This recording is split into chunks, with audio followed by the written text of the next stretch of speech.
What's up, guys? I'm Tyler Hosley, movie fan and apple fritter connoisseur.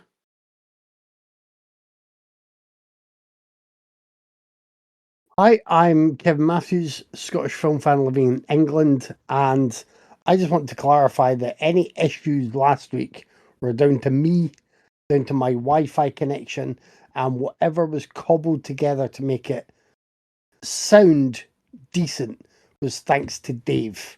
I have a backup plan order now. I have my phone as a hotspot. It should all be good if that happens again. And I know I joked about, well, if it all cracks and pops and it's a free podcast anyway, but I do think people should be able to hear what we're saying. And I apologize again, genuinely, and hope that we don't have to cross that bridge again. I have burned those bridges. I have burned those bad Wi-Fi bridges. If you hear any crackling, it is those bridges burning behind me. I'm Dave Gray, and this week I learned there is a monster under my bed. It's my dog. Aw. Yay! Hi, I'm Craig. Film enjoyer, live in England, and Kevin's full of shit. Those were diva fits he was having last week. He was just flouncing off air anytime we said anything he didn't like. He's the J-Lo of this podcast, basically. We have to just constantly keep him happy, or he'll mail us boxes of shit. He's a monster. We all have yes, Mr. Matthews tattooed on our backs. It's true. I'm right. I'm sorry I spoke out of turn, Kevin. And welcome to Raiders of a Podcast. Yay! I remember to do that. I watched a couple more noirs this week. I'm enjoying the noirs, so I thought I'd stick a couple more on. I watched a movie called Guilty Bystander, which I know Kevin has watched but doesn't remember. It's a Craig 7, which is like a Kevin 7, but there's some semblance of meaning behind the number. It's pretty good. It's well above average. It's kind of both typical and really atypical in different ways. Like, it hits the noir, the story and character beats. It hits them with zero subtlety. It's like, if you've ever been someone's waiting for you in their car and you've just started doing your second shoelace and they're beeping on the horn hurry the fuck. The beats are kind of like that. It's very impatient with you, this film. It hammers everything home, but there's some really cool little idiosyncratic moments. There's an actor called J. Edward Bromberg, and he plays this really creepy crime boss who's just quite a depressed hypochondriac who's quite funny. And I really the lead character is just kind of, lots of lead characters in noirs are alcoholics, but this one's a full-on stumbling, bumbling, self-pitying wretch. He solves the crime in the movie just because he's accused just about every other person in New York. He's genuinely useless, and it's just, there's these really nice idiosyncratic moments with the characters that I liked. I mean, the cast are great across the board, but those two in particular I really enjoyed. It's also really nicely shot. It's got lots of really good New York footage, kind of guerrilla shot cinematography of New York in the 50s, and that looks really good.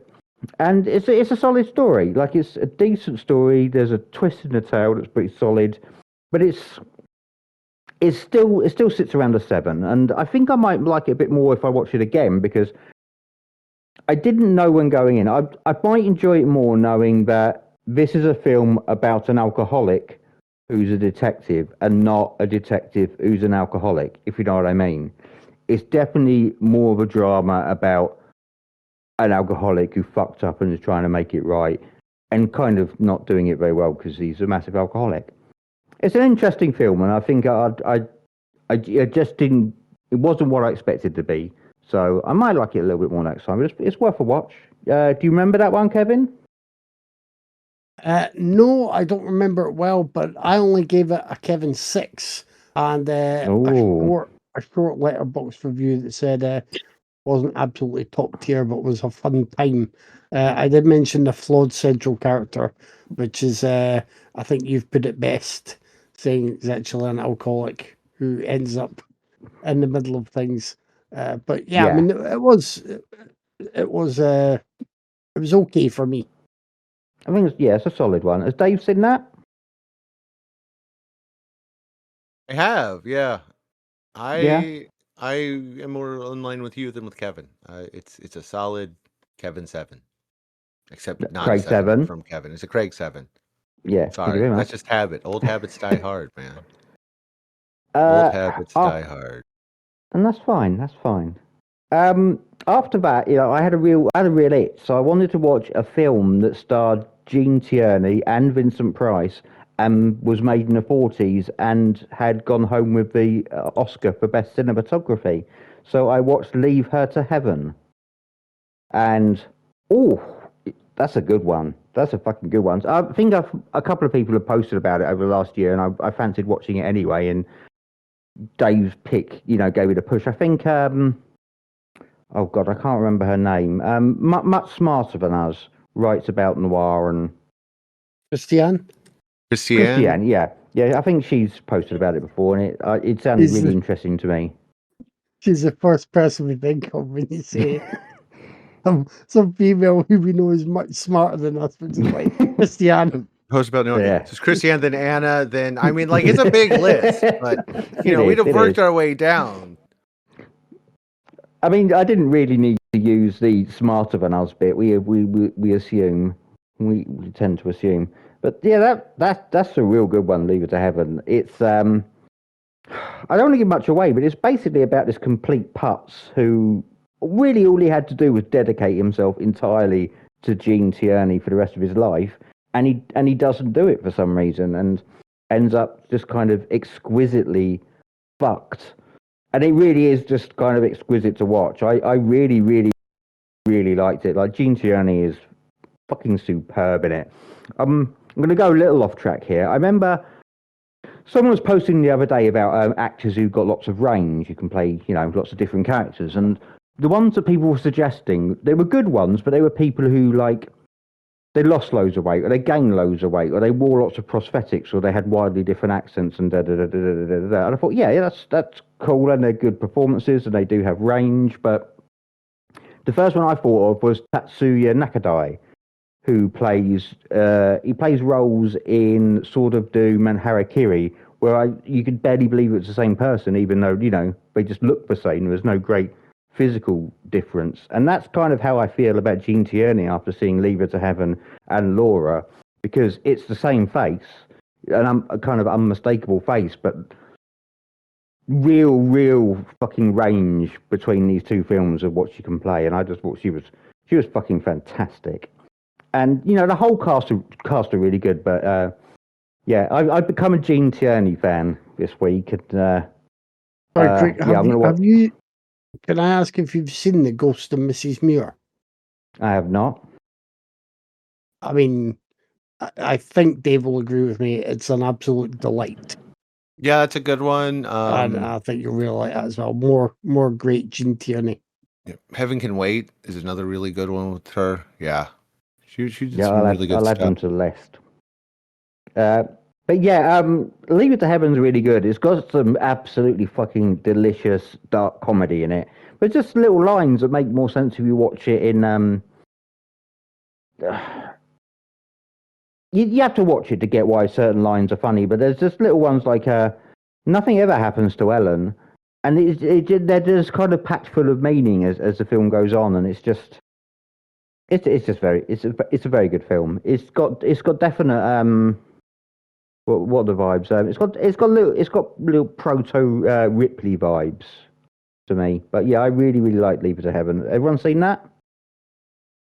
Yes. Yeah. I don't think I have actually. It's probably one that I've confused with some others and not got round to it yet, sadly. I would recommend it very, very highly. So, Would it count as noir for Noirvember, Craig? Because I'm busy with absolutely. noir. Oh yeah, All it right, definitely okay. does. That Nice. definitely does. Yeah. I shall Yeah. put it on the list for hopefully next week or so. Nice. Well, there's a good copy on YouTube. There's a few good copies on YouTube. So, being Scottish, you won't have to pay for it. So that's something. To our viewers who don't know, Scottish people are notoriously tight with money. And Kevin's notoriously tight with money. Kevin came to my wedding, and I can confirm that he is a skinflint. Gave him a packet of crackers as a wedding gift. It was the saddest thing ever. Craig was like, "Where's the gift?" I'm like, "I am the gift. I have turned up. I have turned up." In all fairness, we made our guests pay for their own meals, so maybe not. He's not really. He's lovely. He's the only one of you turned up, you American swine. You couldn't spend a few grand.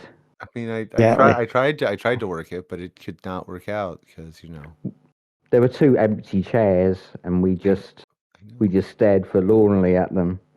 I mean, I don't even like to travel up the street, so getting me up on a plane is something different. That's true. I had to beg Tyler to go to a theme park that was doing things he wanted to do. So, As the day went on, Craig kept looking at a photo that was fading, like the Back to the Future photo.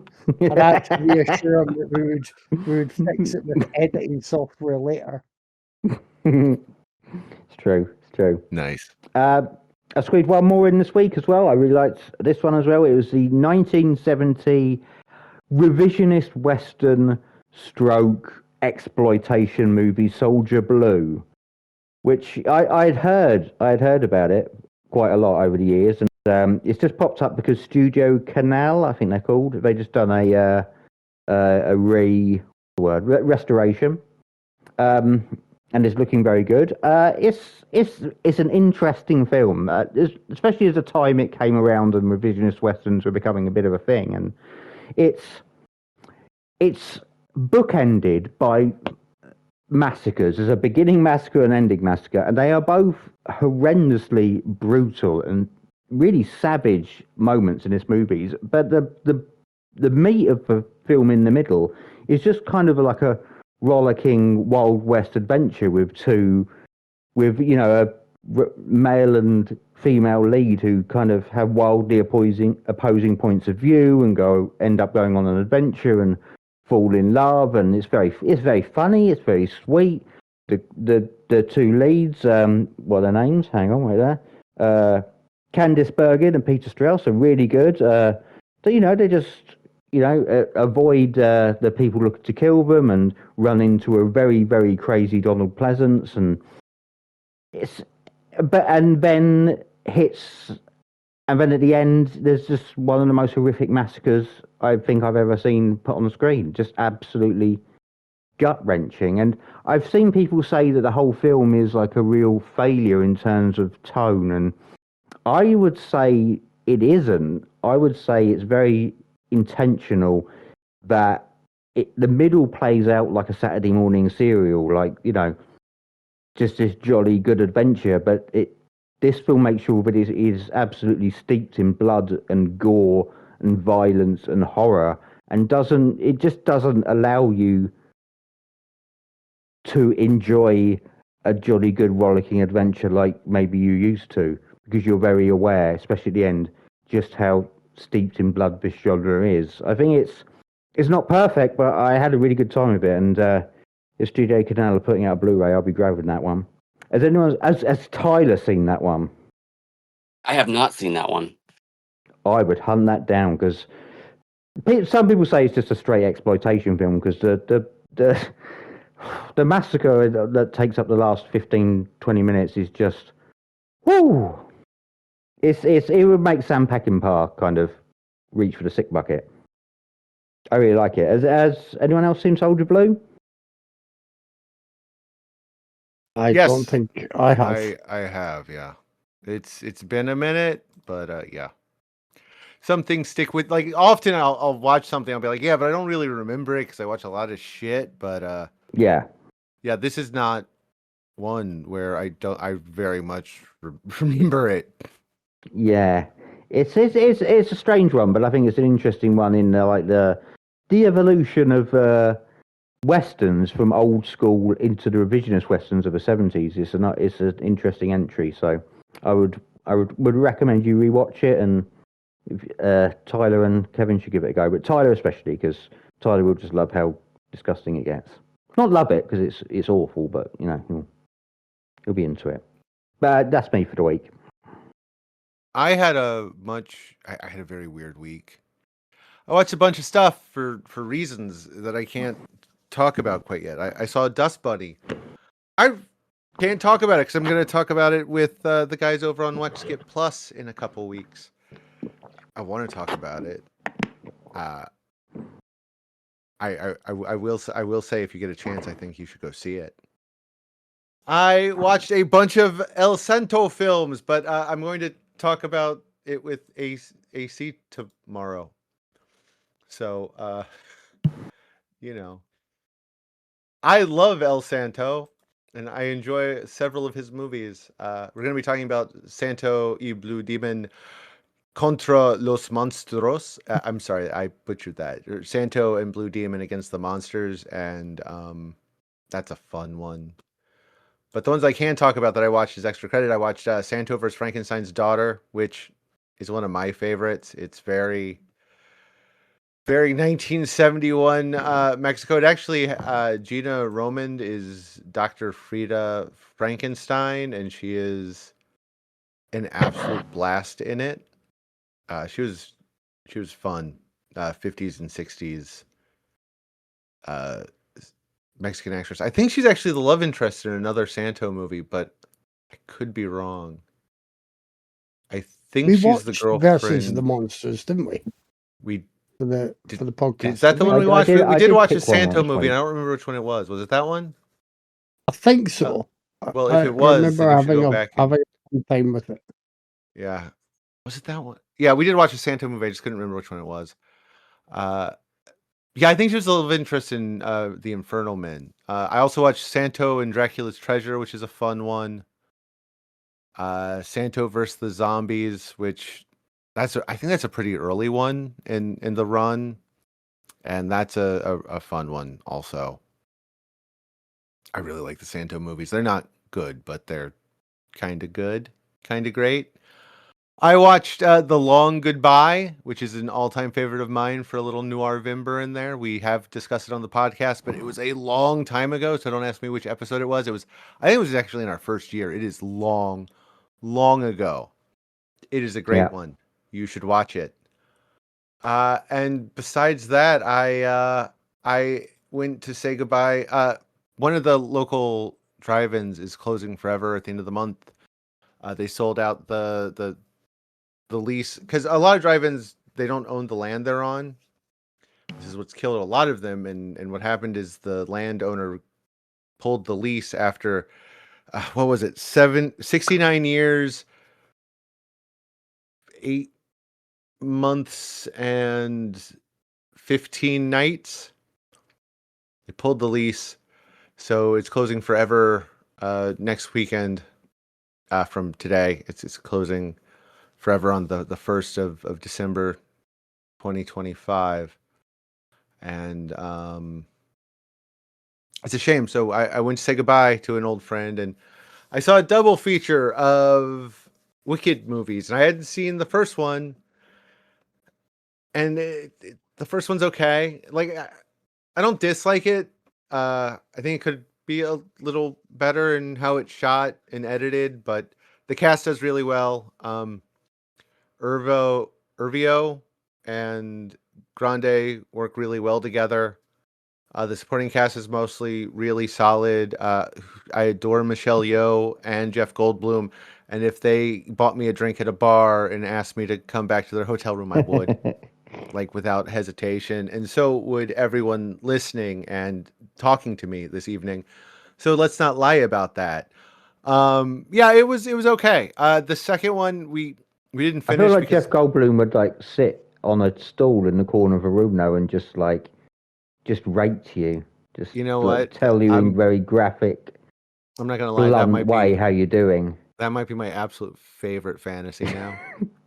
I mean, if it involves me and you know, I mean, you know, Michelle Yeoh is a mommy dommy, I'm fine with that. I mean, Okay. I can't arrange it for you, but you can 100% critique my performance, and I will Yeah, take that's what notes, I and was I will searching for onboard it. critique. I will Yeah. onboard all of it, Jeff. If you can hook me up with that, I am fine with this idea. Yeah, let's do it. Anyway, I enjoyed it. I enjoyed it fine. I think there was some bad directorial and editing choices, but the cast really does well overall. The production design is solid. The costumes are good. It's a lot of fun. If you want, to see Wicked. I didn't get to finish the second one because, like an idiot, I forgot to charge my battery between features, and they're both over 2 hours. So the battery died, and I had to get a jump, and I had to leave. But what I did see, it's not a full opinion. I just think it's kind of weak. There's just too much Oz politics. And do you know what's one of the least interesting things you can spend 2.5 hours talking about? The politics of Oz. Okay, like I could talk about the politics of Oz if we're talking Frank L. Baum, but we're not. We're talking about in the Wicked world, and it's very, you don't need that much time on it. I totally understand why you'd want to expand that part of the story, but they could have, still done it all in one movie. They had 2.5 fucking hours. They did not need to. They did not need to do it how they're doing it, and it's one of those ones. I think it's going to be really divisive. Folks are either going to love it or hate it, and I was just kind of on it.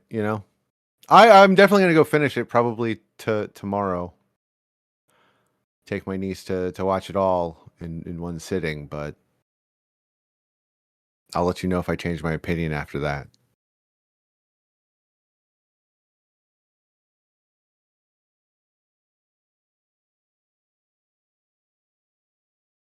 I was distracted, Dave, because I was checking back in our archives almost 8 years ago. Exactly. It was episode 25 when we discussed both Mona Lisa and The Long Goodbye. God damn, that is Wow. a good double feature. I've done Yeah. at least 6 episodes since then. Yeah. If I remember right, that was probably some quite good conversation about those, even in those early days where we were even worse than we are today. But we've got one more listener, so yay. I am going to possibly upset Dave because I spent my time obviously still badger watching and feeding squirrels in my weekly visit back to nature. And then when I wasn't doing that, I was watching disposable entertainment.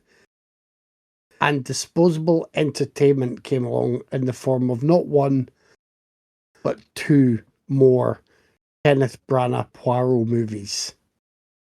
Just let it out now, Dave. Just let it out. No, what out? They suck, but Are you you okay? love Disney suck. I mean, that's just, that's you. And I accept and love you, baby. Well, I didn't realize Death on the Nile had such a, like, the cast feels even more problematic than it actually is, but there are enough problem individuals on there because it has, I mean, Gal Gadot is a problem because of her acting on occasion, but there's other stuff there. But then there's also Armie Hammer and Russell Brand in this movie. I was just like, is this the film where Poirot just someone cancelled? Because that it could have only been worse if there was, I don't know, a guest Throw spot Kevin for Ricky Spacey in there Gervais and maybe Bill Cosby. But there are also quite a few good people in the cast. And it was fun to see. I mean, French and Saunders are in there as a little bit of a double act. Annette Bening is good in this one, and I generally quite enjoy Branagh's interpretation of the character. He is not the top person in the role. I think for most of us, certainly most of us here in the UK, that will always belong to. It was David Suchet, I think, played him, wasn't it, Craig? Yeah. Yeah. But yeah, there's some good stuff in there. Letitia Wright's in there, and Sophie Okonedo. She's really good in this, but it's just I didn't realize who else and was in that cast. It was so stinky. And then so I actually wanted to watch A Haunting in Venice, but you know how my mind works. I was like, I have to watch the other one first. So I did that. And I was expecting to like A Haunting in Venice more because I'd heard it was you know, a little bit more atmospheric, a little bit you know, of a spooky vibe. It has Michelle Yeoh in there, a small role. I didn't realize Tina Fey was in there in a small role, but other than that, it's like I didn't like it as much as I wanted to. It was a bit of a damp squid. Like it may be the weakest of the three. And I Okay, didn't look, see that I coming. won't argue that it's bad, but dude, his Murder on the Orient Express was just pain. I mean, I quite like that, but that's because I've actually never gone out of my way to watch another version of the tale. So, considering so many people know that tale so well, I didn't. Like, I didn't even know the end, the resolution. So that's maybe why I like that more. Whereas by the time you get to A Haunting in Venice, like once you're acclimatized to the Agatha Christie world or the Poirot adventures, do you know what I mean, or anything like that, you're kind of on the lookout. So it has to work harder to do better in my mind. It's bizarrely, it's kind of like watching a later Final Destination film. Like, you know, the deaths are coming. You want to see how things are getting set up and hopefully still be surprised. And with a Poirot movie or a really good established detective in any movie, you know the elements that are put in place and you want to be able to spot clues but still be like pleasantly surprised at the end. But unfortunately, the end of A Haunting in Venice, like I wasn't really that bothered. And I'd also got halfway there.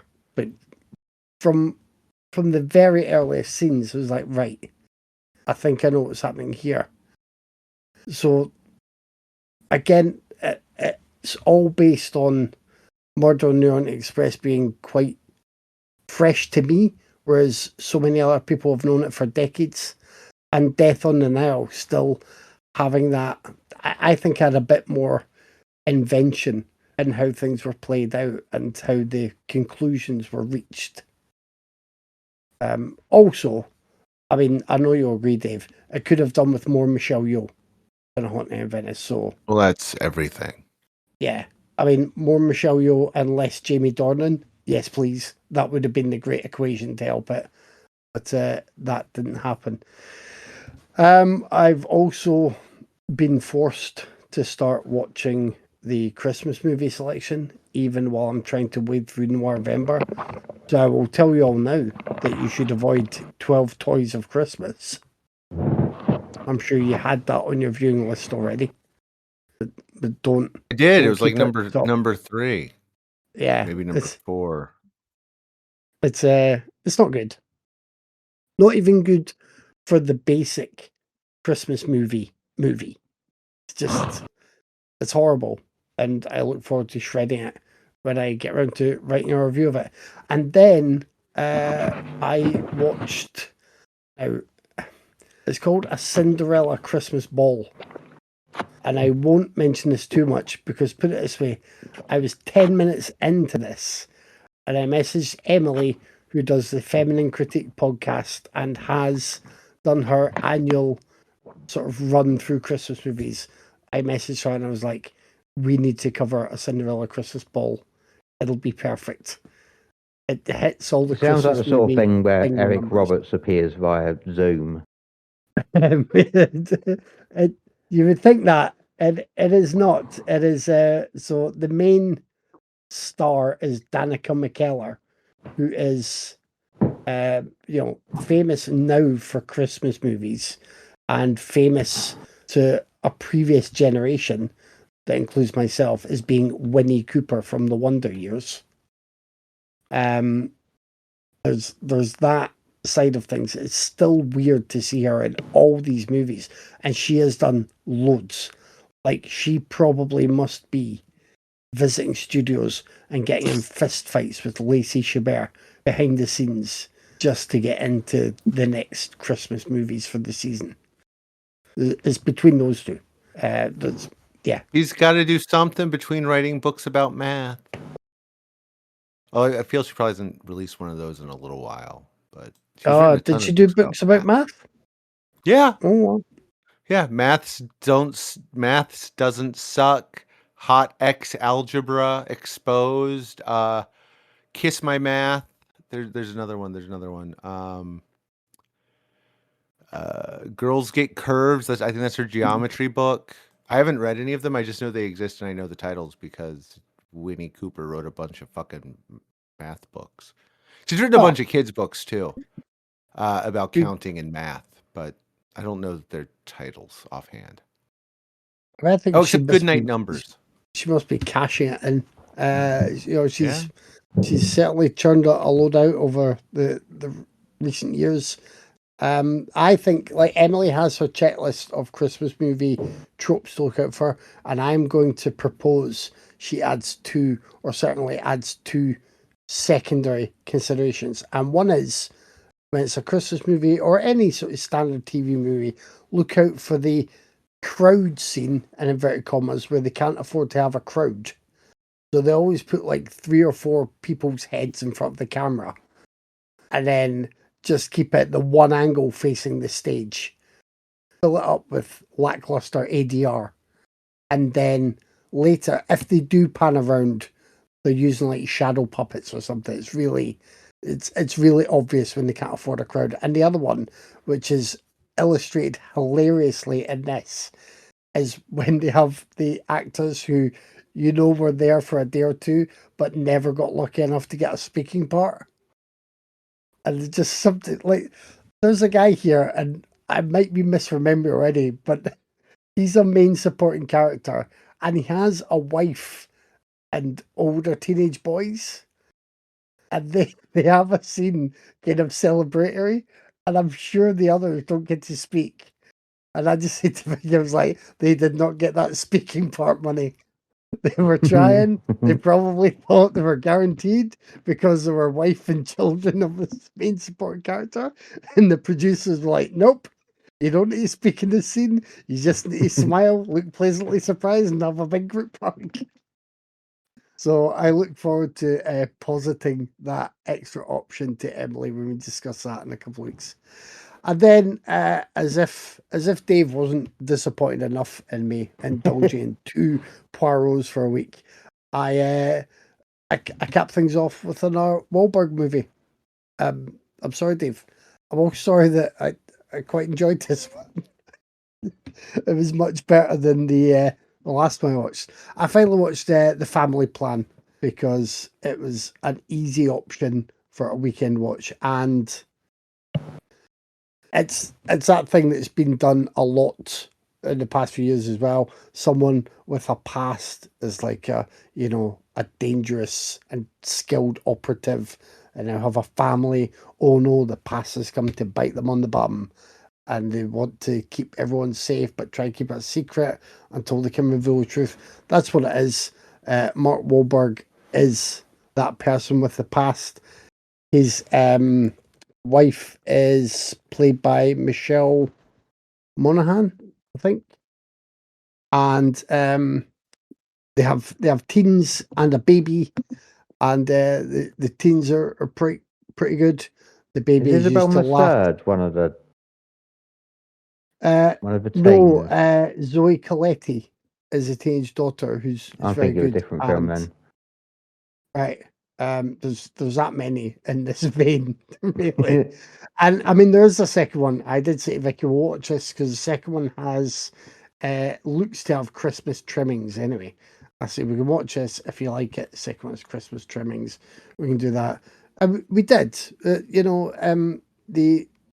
The action wasn't Wasn't great, but it was all right, and the pacing was it was pretty good. There were enough minor chuckles. Wahlberg is better in a role. I'd say I didn't think he was a good fit for Parker because Parker is being like it couldn't work with that balance of mean, super skilled, giving the charming wink when he needed to, like being the best in the room. With this one, he has that past. He is skilled and capable, obviously, but he's enjoyed being the husband and the dad for years. So he's working like it does have that really good group dynamic going throughout it. And I think that helps a lot.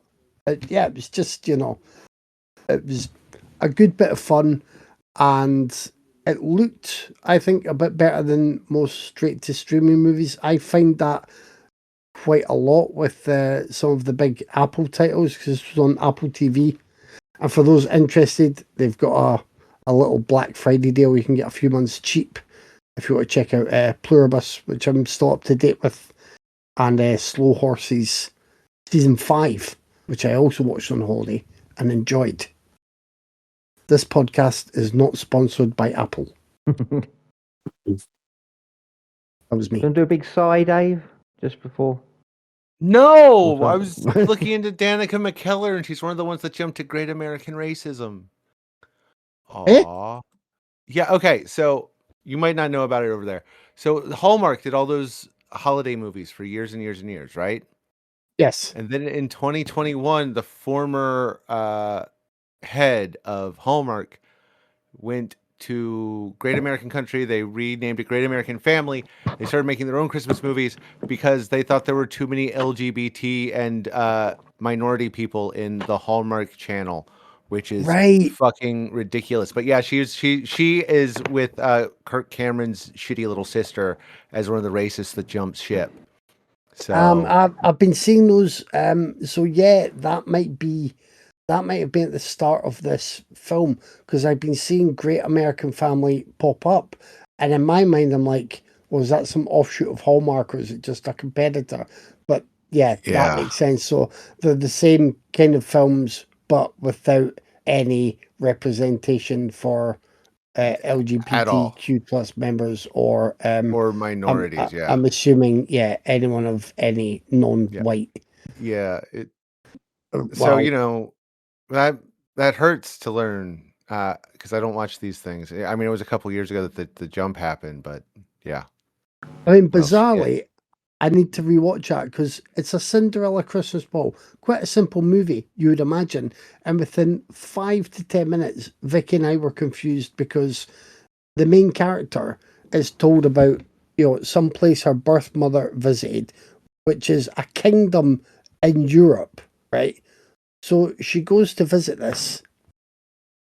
And then I said, Vicky, did they say a kingdom in Europe or a kingdom in the UK? Because she turns up at what looks like this little Swiss or, Eastern European Christmas village. It's that typical thing with a big castle. Goes to a hotel, and the first guy she meets behind the bar, basically, all right, love, get your room for the night. I'm like, what? I ain't even pretending to do some accent. They pretending to be exotic. And I know they don't always do accents throughout these movies, but one person making an effort would have been enough to just help me suspend my disbelief. It was bizarre. What are you saying, Gov? You said I'm not exotic. Try some of the bratwurst, governor. Have some more of these stolen cakes, love. It was even Vicky, who's really like undemanding and easily pleased by these things. She was talking to me. She's like, I don't know. The castle has these nondescript flags, and it's a castle in this kingdom. I'm like, yeah, you don't just take like 40 miles up from London and turn right and find yourself in the equivalent of a small Swiss village. That is, have you not seen the Princess Diaries movies or any other Hallmark, Netflix, or holiday movie? That's all of them. Are they all meant to be kingdoms in Britain? Just separate Well, kingdoms. Is that what people think pseudo Britain is? Britain. Just all these separate kingdoms?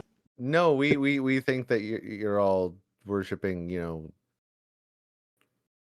well, we used to think you were all worshiping, Elizabeth and drinking tea all day, but now we don't know what you do. Yeah. Now We don't know basically just anymore. do that scene from American Werewolf in London, with the pub. That's England. Oh, You know, awesome. that's it. Sold. You finally found how to get Tyler over there.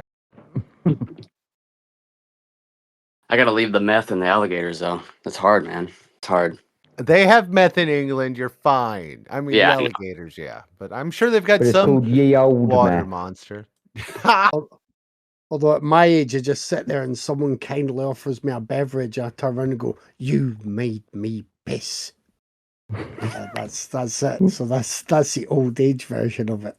Just like an American helps someone with a weak bladder in London. It's a wieldy title, but we'll get there in the end. Hello? Is this thing on?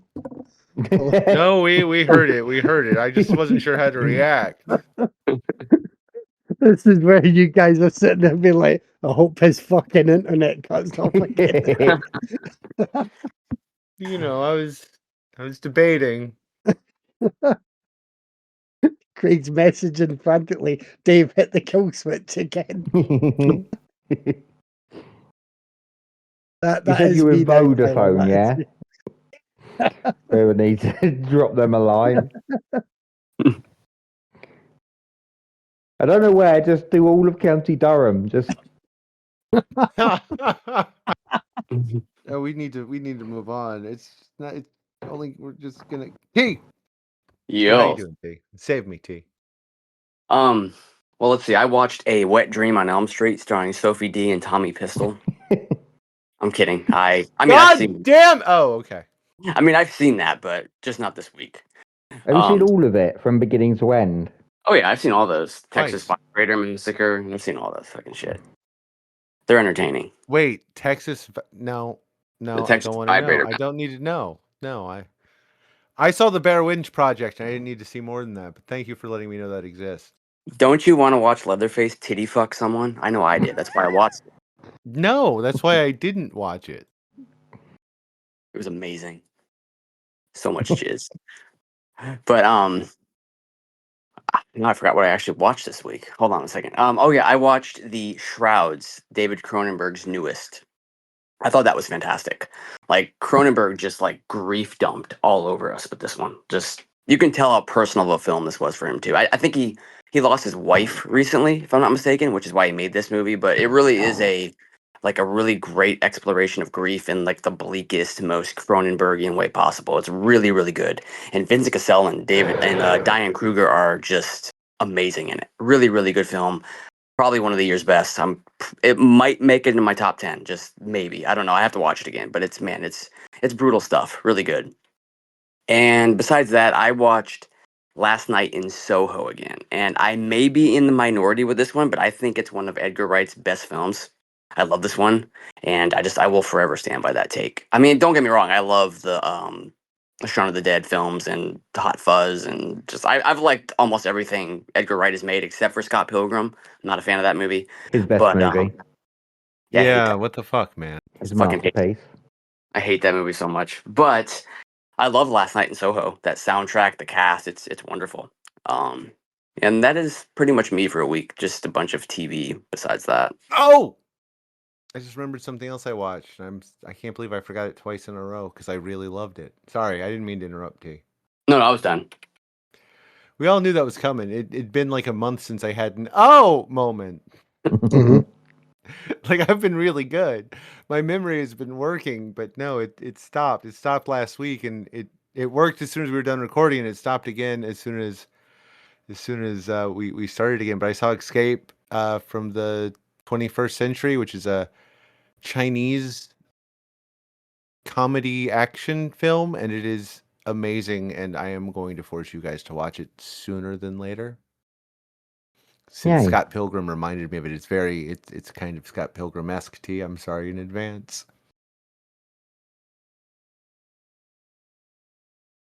This week, we watched the 1944 American noir film directed by Otto Preminger, Laura, and the 1995 post-apocalyptic science fiction thriller directed by Terry Gilliam, 12 Monkeys. Hey, Kevin. Yes. Should I ask Tyler or Craig to pick a movie and tell us about it? Get Tyler on it. I am going to shock everybody. I'm going to go with 12 Monkeys, which is I never saw that coming. Oh my god. I should have calculated that in actually. yeah, Okay, yeah. sorry. It's and everybody's heard of 12 Monkeys before, but in a future world devastated by disease, a convict is sent back in time to gather information about the man-made virus that wiped out most of the human population on the planet. I think I mentioned this on the Terry Gilliam special we did a few years back, but I have like a three-way tie of favorite Gilliam films: Fear and Loathing, Brazil, and 12 Monkeys. And I have such a hard time like picking one over the other, so I just say those are all my favorites. But 12 Monkeys is fucking amazing. I mean, there's something about that dystopian post-apocalyptic world that Gilliam creates here that just instantly sucks me in. I just find it fascinating. Everything is so grim and so bleak, yet it's so beautifully shot with some wonderful, wonderful pitch black humor. I mean, he just so effortlessly throws you into his imagination with the production design. I mean, the production design in this is also just fucking incredible. It's got Gilliam's signature camera angles. It's so heavily stylized in the best possible way. I mean, usually time travel subplots can convolute your story, and sure, it does feel a little disjointed here, but I feel it totally works in its favor for this film. And Bruce Willis is great. When Willis actually cares, he could be amazing. And I loved him in this. Brad Pitt is fucking fantastic. I love Brad Pitt in this movie. I may be a little biased there because Brad Pitt is like one of my favorite actors of all time, but I adore him in this movie. I think he's fantastic. The rest of the cast is good. Christopher Plummer shows up, David Morse, Madeline Stowe. Yeah, this for me is a 90s science fiction classic. And it's a shame that the studios and Terry Gilliam just always clash because he has such a great vision. But yeah, I love 12 Monkeys. It's a masterpiece. So, I've gone on record repeatedly saying one of my favorite films of all time is Le Jeté by Chris Marker. And this is a remake of Le Jeté by Chris Marker, and it is okay. Okay. I don't love it like T loves it, and I'm sure like other people will say they love it. I have deep issues with it. But I do want to say, did you guys recognize who the chain smoking old man doctor was in the 1990 Yes. segments? He's the Riddler. He is Frank Gorshin. Frank Gorshin, yeah. The Riddler, the man that was once kicked out of an orgy with Adam West for interacting with each other as their characters in the middle of it, Amazing. which is a fantastic story.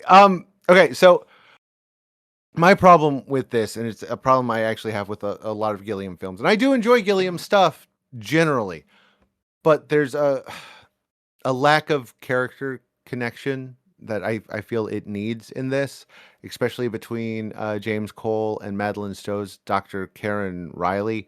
The only reason anything happens with them is because he saves her from a sexual assault, which is a trope that I abhor. I cannot stand that trope, and it is so pivotal in something where the relationship should be central and should be a driving force, and it's not. David Morse is really good in his small role. I agree. Plummer, John Zeta is Jose, and he never really had a career, but he was always good when he popped up and stuff over the years. He was in the last season or two of Homicide: Life on the Street, and he was fine in that. He was really good in Selena. Who was he in? He was one of the fine in that. He was really good in Treme. If you haven't seen that, Treme is excellent. Like there's a lot of things I like. Christopher Maloney, I think it's like his first big role, also like big film role. It's fine where he is a cop because he's either a cop or a criminal in everything. Brad Pitt gives one of his best performances. It's like there's a lot of really good things, and I agree with T. I think the future stuff looks fantastic. It's just at the end of the day, I just feel a little by a lot of it, especially the stuff that takes place in the modern era. I do enjoy. Do you know how far it is from Baltimore to Philadelphia? I do not. 106 miles. It's less than 2 hours by car, an hour by train, and it takes them all night to drive there, to the point that they have to stop at a seedy motel and rest for a 2-hour drive. A $10 commuter train ticket. He wanted to tie Madeline Stowe to the bed. I mean, who doesn't? Madeline Stowe is great, and it's a shame that they don't give her something better to work with. Instead, she's just a trophy. Instead of being a realized character or something, she's just a trophy for James to win. There's a lot of good ideas. I just don't feel, It's a tour drive for you. It's a tour drive after time on some French battlefield for Bruce Willis. He's not driving. He's sitting in the back. I'm sorry. I don't know. I don't buy it. It's okay. I don't love it as much as a lot of other people do. I just think it doesn't. And this is actually a problem with the screenwriters, David and Janet Peoples stuff overall. A lot of times they just don't bring all the ideas to fruition. It's a problem they have with Soldier and Blood of the Heroes and a lot of their stuff. But, they also wrote, Unforgiven and Predator and Blade Runner, so they get a pass no matter what. But yeah, it's okay, but I don't love it. I do remember seeing it in theaters, though. That's all. Yeah, I'm not a fan of this one. I've never been a fan, to be honest. I saw it when it came out in 95, and I remember thinking, yeah, this is okay, but I don't get the love. And then I watched it again maybe 10 years ago because I thought, I was only like 15, maybe I missed something. And no, again, I had a better idea of why it didn't work for me. And now we're in 2025, same deal. It's just I feel I can more fully articulate why it doesn't work for me. And a lot of it is subjective, but that's the way it goes. Like everything I like in this, and there's lots that I like, but everything I like in this comes with a caveat. And I mean everything. Like I like the cast. Bruce Willis is the movie star stroke everyman to drop into some shit, to just drop him in the middle of a shit situation. That's one of the things he perfected when he was at his best. But there's no character. He doesn't have a character in this. So I don't know who he is. And Gilliam has absolutely no interest in telling us at all. And it bugs me. Madeline Stowe, I really like her. But I think she's really often just reduced to being doe-eyed and understanding to the male characters. That's what they do with her. That's a whole thing that she was reduced to, and she does it here. The first 2/3 of the film. In the final act, she's really good fun because once her character fully embraces the crazy situation she's in, and she goes a little nuts, she's so much fun, and you can tell Madeline Stowe is much more engaged at that point. I like her towards the end of the film. Pitt, I think Pitt is excellent in the hospital scenes. He nails that the rapid fire processes, like the mood and subject changes and like the wired physicality of a character. He absolutely nails it, and everything that works there, none of it really works for me outside of the hospital setting. I don't know whether he's able to give a stronger performance in the hospital setting because of the setting, or maybe, I don't know, maybe he's more noticeably acting outside of a hospital setting. I don't know, but I don't really enjoy his performance anywhere near as much in the second half of the film. David Morse is great, but I think he's ultimately wasted. He doesn't get enough to do. Visually, like, it should be a home run because, you know, all the cyberpunk production design of the future scenes is fantastic. The costume design throughout is absolutely perfect. I mean, it's probably like left over from like deleted scenes from Brazil. Probably been Rossing and Gilliam's basement for years, but you know, it looks great. But as good as the production design works, I don't like the way any of it is filmed. Like, he goes fucking wild with the on the nose Dutch angles. Like, oh, everybody's a bit insane. Let's just shoot it at a really crazy Dutch angle. It's really on the nose. It's really annoying. Makes good production design look bad. It's, I don't know, like the pit hospital scenes as well. I don't like the way they're shot. They're shot like a musical, like it's gonna like burst into a medley of Madonna covers. And there's this weird kind of soft natural lighting throughout as well that I can't stand. It kind of looks like an episode of Criminal Minds. It's, I don't know. There's no like visual through line for me. I think there's a lot of gorgeously designed art that's filmed in the ugliest way possible. I mean, I can see when I watch this, I can see where money was saved, you know, professional lighting and bullshit back projection, and where it was spent with all the design. And I guess that's the way with Terry Gilliam because he never gets as much money as he likes. But it's, I don't know.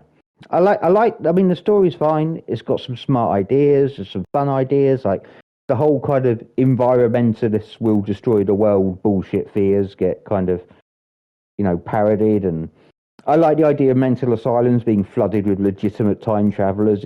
That's a fun idea, but it's all tied up in a human story that for me doesn't have any humanity because I don't care. I watch this film and I don't care a fucking the tiniest bit. Like, it doesn't move me an inch because there are no characters, and that means no stakes. Even when the audience are told, you tell the audience straight up, hey, the stakes are huge.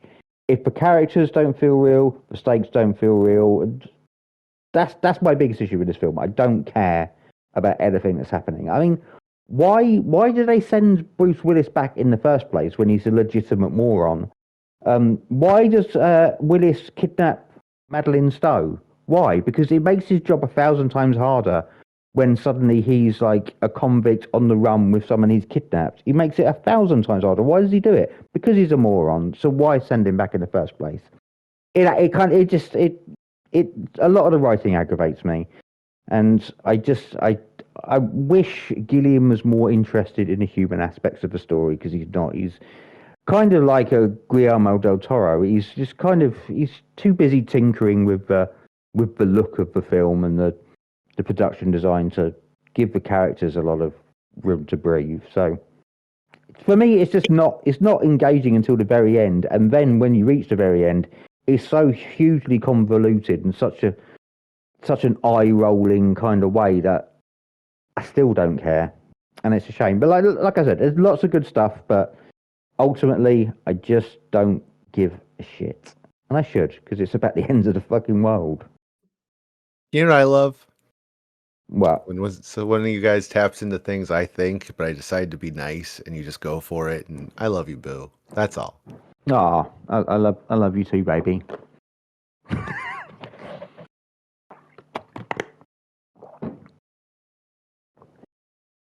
Well, I still really like 12 Monkeys, and strangely enough, I think I feel the exact opposite way from Craig.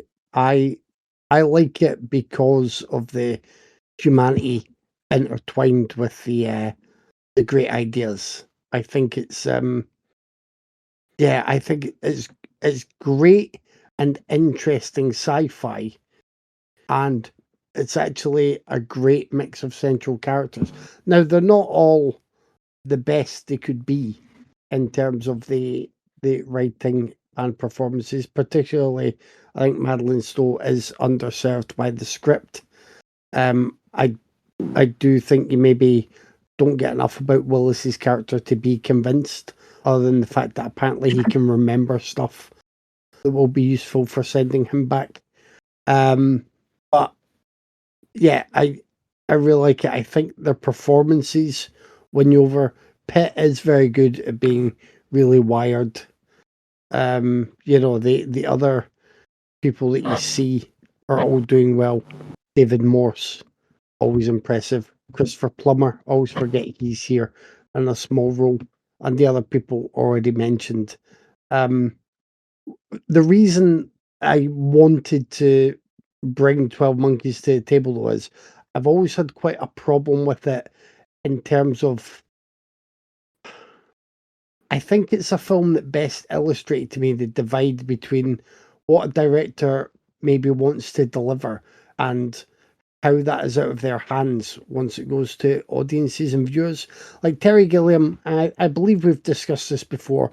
I've seen clips of him. You can tell he's a man that is very happy doing a really quick sketch and handing it over.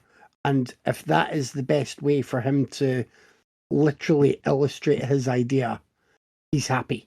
He's had an idea. He's got that in a vision on paper for you, and you have received what he has given. That is him. So I've always got the feeling that for Gilliam, the filmmaking process is like the worst part of anything for him. If he could actually time travel to the end of the process and see what he's done, he would be much happier. And if you watch the Hamster Factor, the documentary on the making of this, it's really illuminating for Gilliam. Like I didn't like Gilliam when I saw him in that. That's the one where he has a child actor that he's just not kind of getting what he wants from him. And you see him just kind of resigned and just, not going out of his way to really problem solve. Just being resigned to the fact that, it's not going to go great, but hopefully we'll fix it in the wash kind of thing. And that doesn't feel like a very good director for the jobs that directors have to do, which maybe speaks to the end results of some of his movies not being the way he wanted them. But the other thing is, it's either in the documentary or it's on the commentary. Now, there are spoilers here for 12 Monkeys, very important. I don't know how you guys read the end, and I know that the end of La Jetée is to do with the imagery, and I like that. I've seen La Jetée years ago. I didn't get time to rewatch it for this, but it's it's celebrated and beloved for good reason. With this, considering how the rest of the film has played out, right? I always viewed the end as being a sort of bittersweet, wry smile of an ending. Like, people might have came up with time travel, but everything's happened already, so you can't change anything. Or, that would tie in with Willis seeing the image that he then realizes, too late is on. It ties in with the mistakes that are made that keep putting him in these different places that are ultimately the places where he has been. It ties in with all of that. And I thought that was it. And I'm happy with that ending. I still view the ending in that way. Time travel is possible, but time has happened. So if you go back, you are part of a timeline. I know it's still paradoxical, but you can go back, but you can't change anything because it's happened. And yeah, you've created a future that you're trying to change. Yeah. You're instrumental in I mean, yeah, he literally made it. Yeah. Gilliam speaks on the end of 12 Monkeys, and the last scene with that, you see, I thought it was a little punchline. The woman ends up sitting next to David Morse, and she's one of the scientists or doctors, I can't remember who she is. And I was like, oh, it's a little, bittersweet irony. She's right there. They've been misled. They've been 2 steps behind, and she's right there with them on the plane. And that's that. Gilliam views that as saying, well, that kind of shows you, oh, it'll be all right. they'll get him. They know what they're doing. And I was like, what? What the fuck are you Well, that's talking how I about, saw man? it. Willis Yeah. has led her to him. That's why she says she's an insurance. She's an the insurance. insurance. Yeah, See, she's there to get a sample. See, that's, Legite has a different setup for why everything's happening. But I just didn't see it that way. And I like you taking it that way is absolutely, up to you as an individual. And if Dave or Tyler or anybody listening to this reads it a different way, I get that. But because I took it my way, that's when I had a really strong stance on, well, fuck Gilliam. He's not telling me how he read the ending of this movie. I was like, no. And I do think, I think you can read it that way, but I just think he's left, there is enough ambiguity there, because obviously it ends at that point where, like, whether he likes it or not, Gilliam cannot dictate to us, like, how we would view the ending. Because he might want to, but it's like, no, that's not. You've ended the movie there. You've ended that where people can read it, in different ways. I really didn't. I really didn't consider, like, his interpretation and your interpretation, Craig. That didn't cross my mind because of the way everything else is played out in the film. For me, I just thought that's a little capper.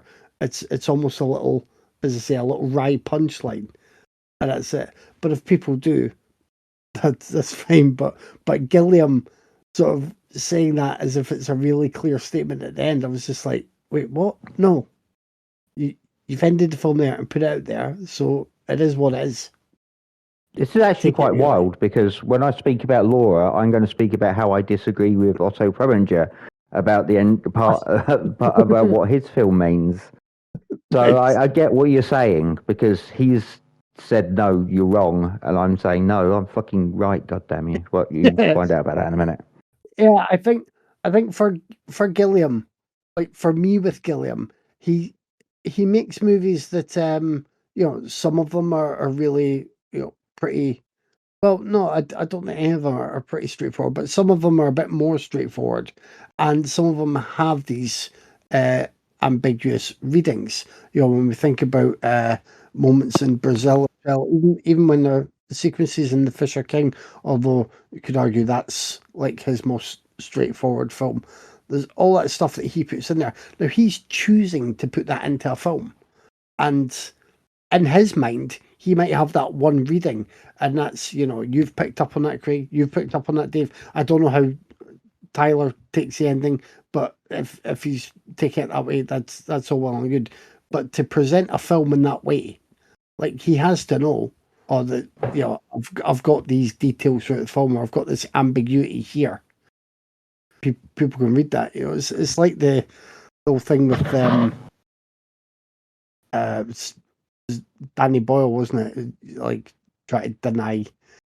I think years ago he was trying to fight against 20 Days Later being classified as a zombie movie, and be like, "You've made the film, like, that's your job done. Fuck off. People will now take it how it is." You just, sorry, but you can't dictate for. You make art, and once it's out there, it's up to people how they take and interpret it.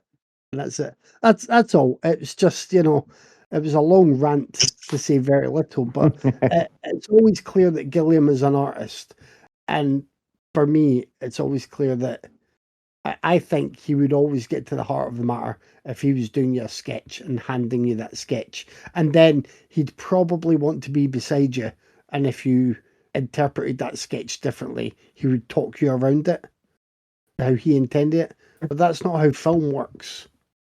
And he gets frustrated by that. I think he sometimes presents things that I could see other people being frustrated by, but I like it when there's that room to discuss things, to interpret them differently. And I didn't appreciate him trying to put a firm button on it. And I was like, no, I'm not having that. So yeah. I really like 12 Monkeys, and when it came to the end scene dictated by Gilliam, I'm like, I'm not having that. is not my read. I understand, which I will explain to you soon. Why I understand.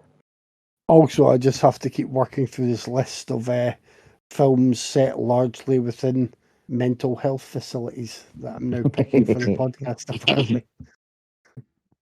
So, Tyler, how did Are you you picking them, or is Vicky view the picking them? Is ending? she kind of easing No, you?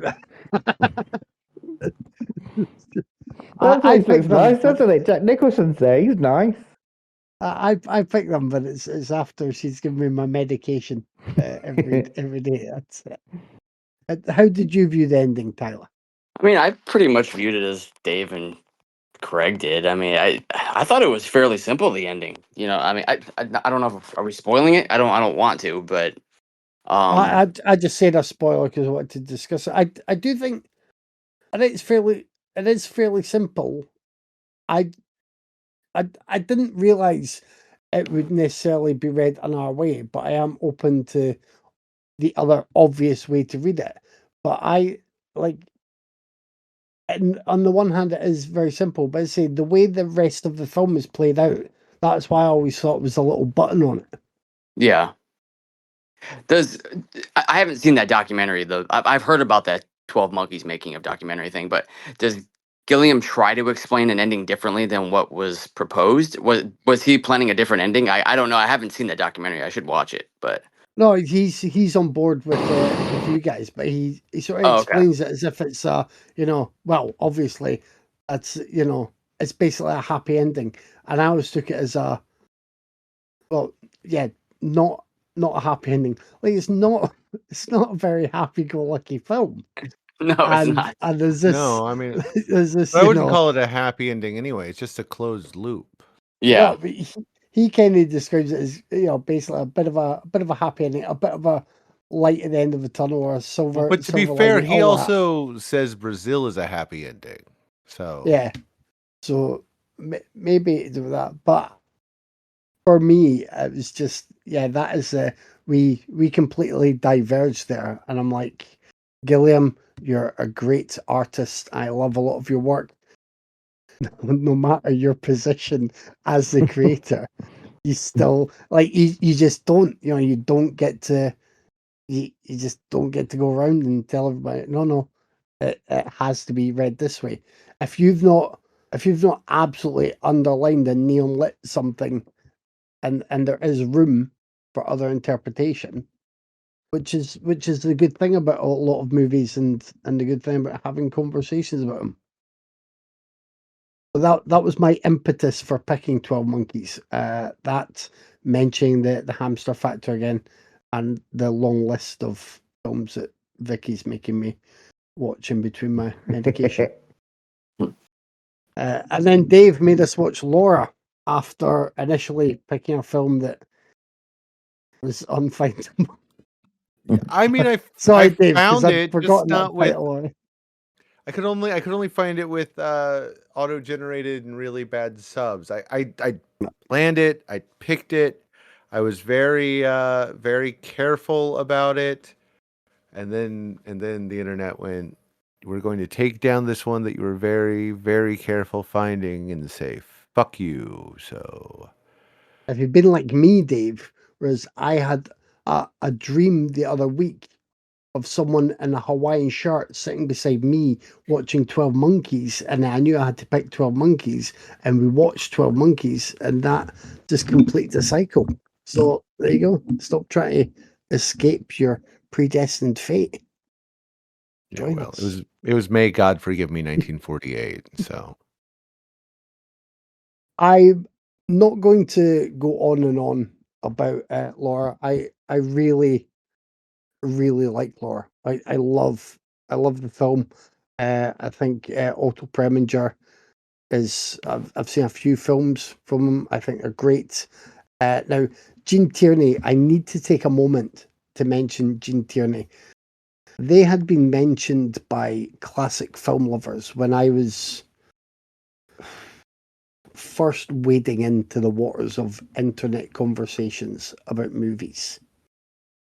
And at that point, genuinely, if you'd held up a photo with a selection of black and white film stars of yesteryear and said to me, point out Gene Tierney, I couldn't have told you if it was a man or a woman looking.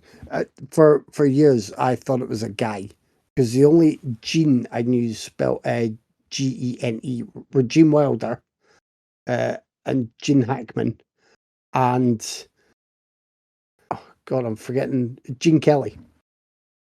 So 3 famous Genes spelled the same way. None of them female. But I didn't know who Gene Tierney was. I didn't believe I'd seen them in any films. I'd started to tick off a lot of classics at that point.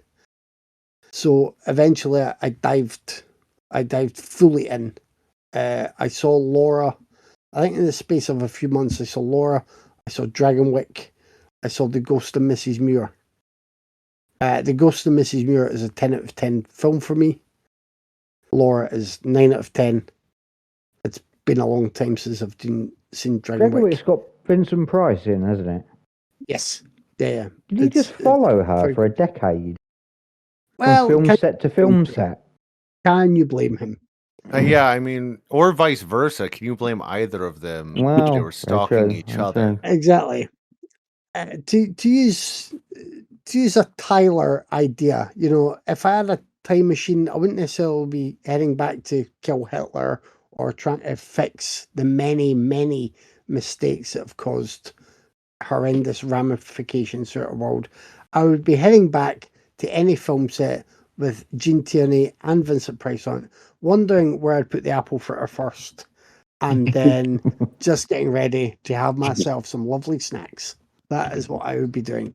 I really fell in love with Gene Tierney when I started to see her movies. She is just a stunning screen presence, like absolutely stunning.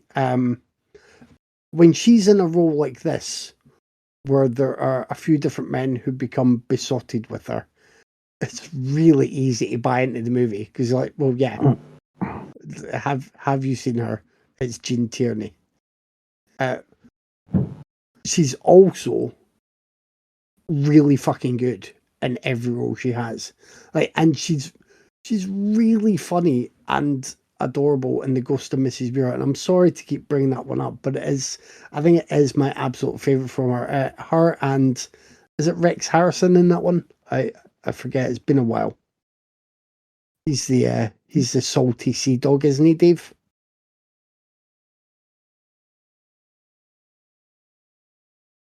Hello. Yes. Yeah. Sorry, I was muted, and I was like, why is he not hearing me? Yeah, it's. I thought you had dropped the internet bomb on me again. The salty sea dog is Rex Harrigan and Harrison, and who's the other guy in it? It's George Sanders, who was supposed to be in Laura, but that's another story. Yeah. Oh, there you go, Craig. Bonus George Sanders as well in The Ghost of Mrs. Muir. And it's, it's tame, it's old-fashioned, it's cozy entertainment, but she is supposed to be influenced by the, she hears the language and the presence of the salty sea dog. It's a brilliant bit of comedy, along with another role that has her being, very adorable and covetable by men for different reasons as well, and she's just really good. In Dragonwyck, she's really good, and I can't recall the other movies that I've seen her in so far. It's not enough, and she's great in every one of her roles. So she is great in Laura. Laura is, it starts with a murder, and you are hearing about Laura before you. What? I was just hearing you say murder. Just if you're British, there was a detective series called Taggart about a Scottish man who investigated murder, and I always laugh when I hear a Scottish man say murder. Can't be helped. Becky tries to make me say it at least once a day because she likes me to say it. I'm like, there's been a murder. So Laura is the missing woman that everyone discusses, and the main detective on the case is played by is it Dana Andrews? Is that how you pronounce it? Yeah. Yeah. because Dean Yeah. Andrews said prunes gave him the runes. Is that it? I think that's how I remember how he pronounced his name. It was him in the science fiction lyrics, wasn't it? From Rocky Horror.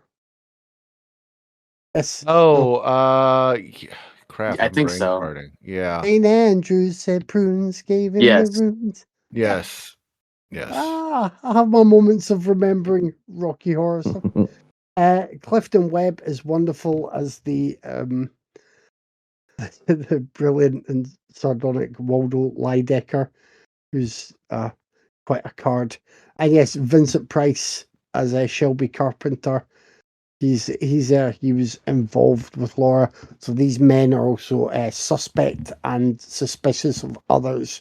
But like the film works because it is Jean Tierney as Laura. She is the whole planet that everything else orbits in this. Now, before Dave asks, I've not read the novel this was based on. I'm going to say neither Craig nor Tyler have read either, but I know they might surprise you. But I No. don't know how it works in terms of adapting the novel. But for a classic noir with some just stellar performances from everyone. There's no one on screen here that puts a foot wrong. It's really hard to beat. And if you are like I was at one stage, new to Jean Tierney and haven't seen her anything, then the films we've mentioned this evening are like any of them are as good a place to start as any. They all show off brilliantly. And the more I see of her on screen, the more I suspect that there aren't many roles that don't let her show off brilliantly because she was just a brilliant screen star.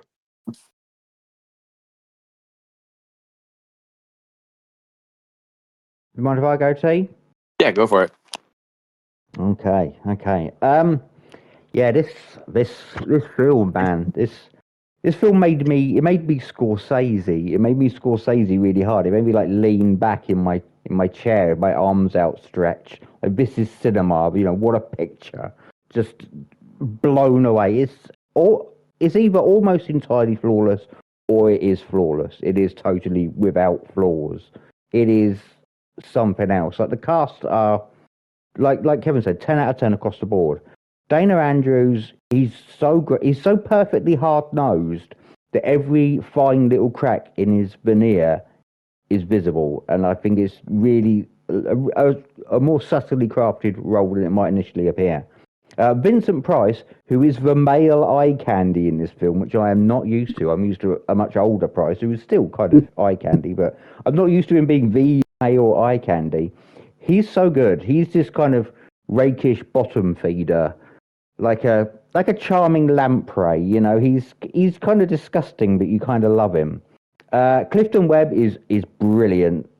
He's got that kind of droll, lacerating old queen bitch wit. I mean, I assume that this character is gay, even though he is obsessed with Laura. It's more about possessing her than any sort of romantic relationship. I don't know if it ever says. But anytime like Webb and Price throw down, it is glorious. They are such wicked fucking bitches, and I love it. But he gives a really like remarkable sensitive performance as well. I think he does some possibly unreliable narration in the first half of the film, where he paints such a vivid, full-blooded portrait of Laura. It's a really beautiful piece of acting. I'm not familiar with Clifton Webb, but he was fantastic. And Jean Tierney, man, just so they asked her, Jean, can you be the most luminously enchanting human being imaginable? And she does it. She just pulls it off effortlessly. She's like, yeah, fine, I'll do that. And she's just absolutely magnificent. I think the film looks beautiful. It's absolutely stunningly like composed.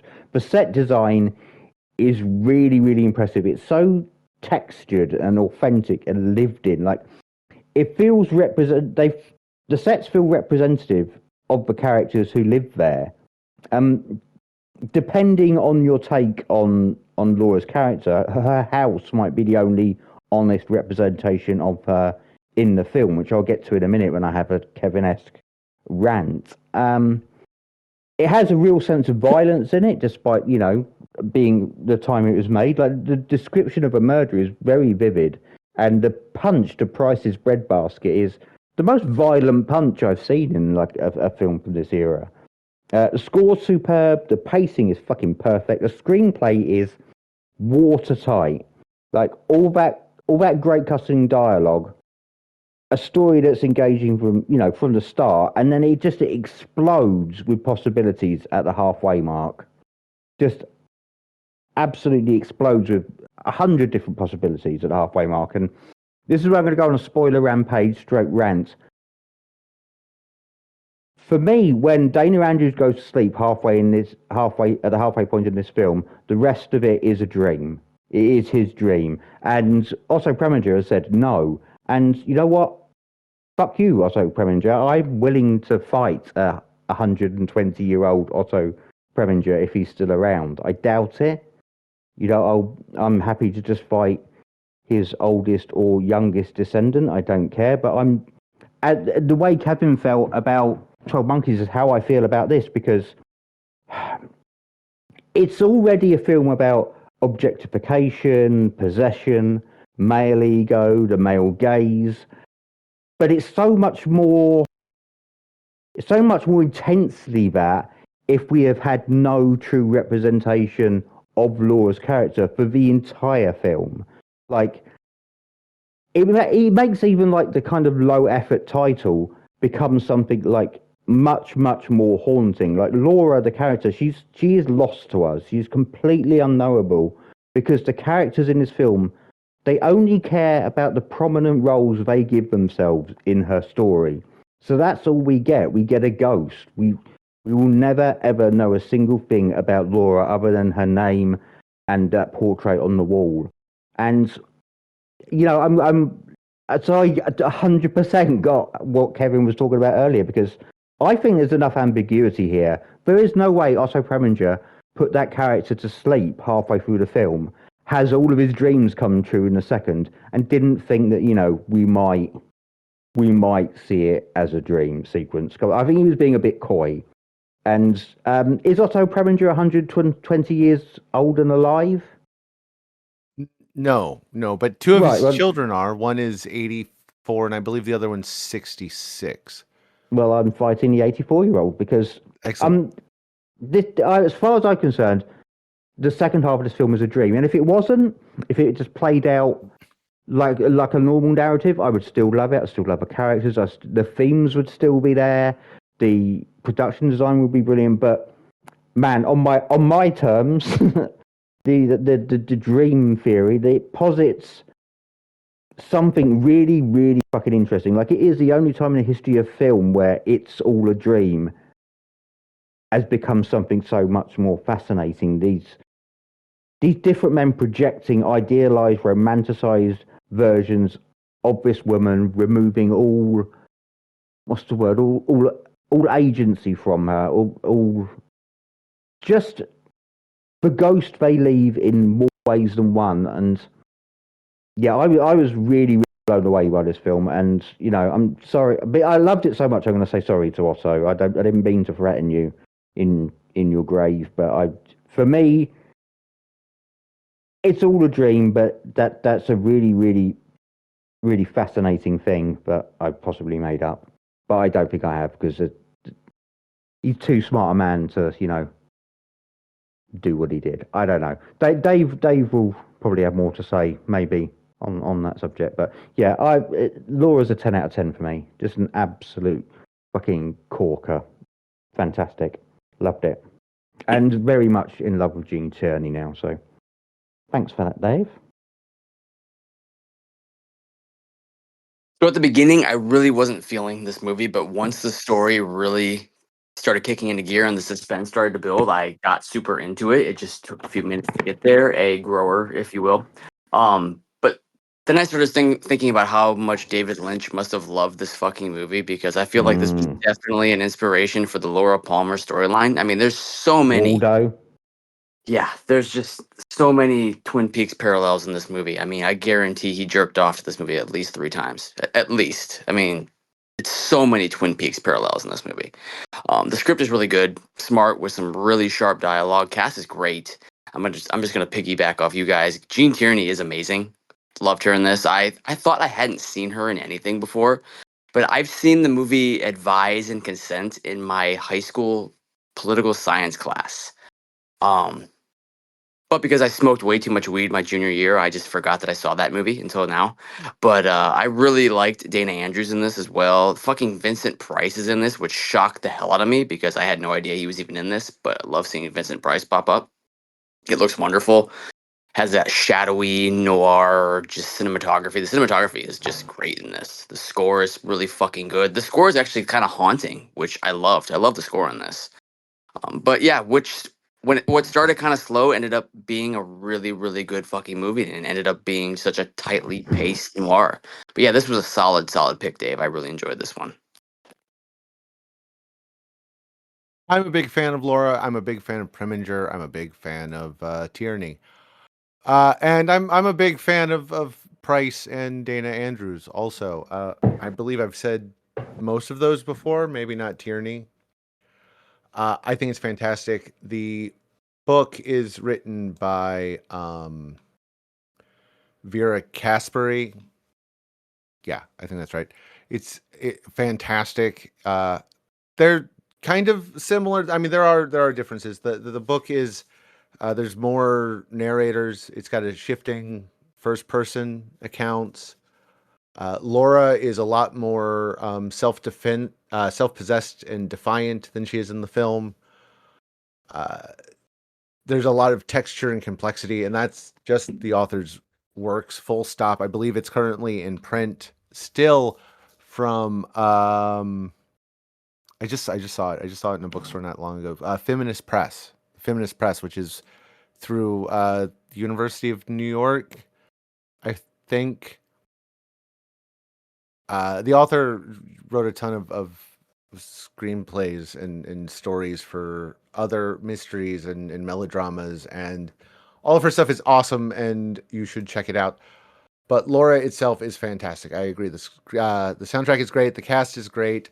This was one that was a little bit longer coming to the screen. It was originally supposed to have Marlene Dietrich, and as great as she is, this is better for not having her. I like Preminger's stuff quite a bit. He reused Tierney and Andrews in 2 other films.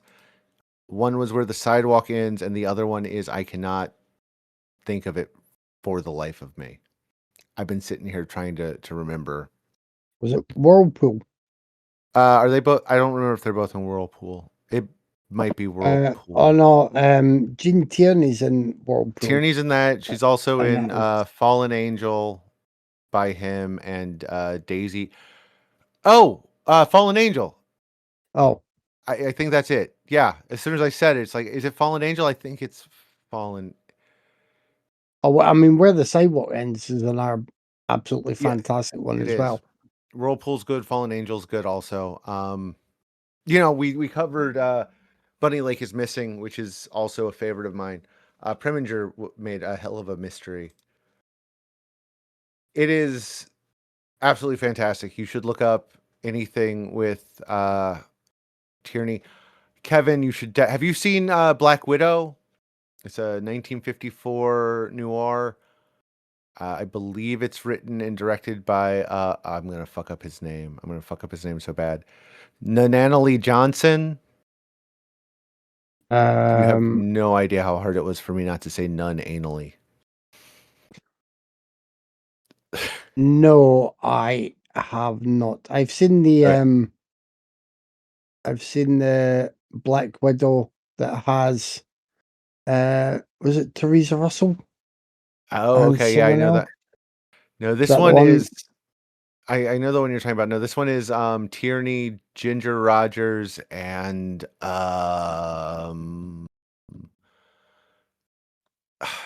George Raft, I think. All right. And it is excellent. You would dig it. You should if you have time, you should slip it into a noir run. Craig would also really like it. It's I think there's 3 female leads in it that are all really good. I don't remember who the third one is, or I would have said her name also. Or I could be misremembering. There might only be 2. It's been a long time since I've seen it. I'm going off memory, and we all know my memory is shit, except for stupid things. Anyway, Laura is excellent. Preminger is excellent. Tierney is excellent. Price is excellent. Andrews is excellent. It's just good. You should go see it. And it's time to choose one. And for me, it is Laura. And yay. Yeah, Laura as well. I am going Yeah, with Laura. yeah, Laura for me. I'm sorry, Tyler's denying you this week, Dave. I am denying this week because I have to go to 12 Monkeys. Sorry, Dave. Tyler, you son of a bitch. That's okay. We all win next week, where we bring it into November with a 4-pack of B film auteurs. We'll be watching Chopping Mall, Poultrygeist, The Stuff, and the last film is Kevin's pick. And what is it, Kevin? Pick A or B, Dave. Oh, it's tough. Let's go with B, because it's the B movies. Okay. Well, we're going with Stunt Rock from Brian Trenchard Smith. Oh, nice. So there we go. A and B. I couldn't decide between Death Cheaters and Stunt Rock. Oh, that is a tough one. I just tagged them. So we're going with Stunt Rock. That is a tough Nice. one. Hey, Tyler, Yes. would you mind giving them the business? We're on Instagram, Raiders_of_the_podcast. We're on Facebook, where I sometimes remember to post stuff on Wednesdays. You might see a post pop up in 5 minutes. You never know. We have a YouTube channel where you can like, subscribe, and comment and watch Kevin's awesome videos. We have a Discord. We have a Blue Sky. Only thing we don't have is an X-Hamster account, which is a shame. And you can always email us at raidersofthepodcast@gmail.com. Do you know we do have an X-Hamster account? As always, thanks for listening. Thanks for joining me, guys. I'll talk to you next week. Yep, catch you next There you go. week. See ya.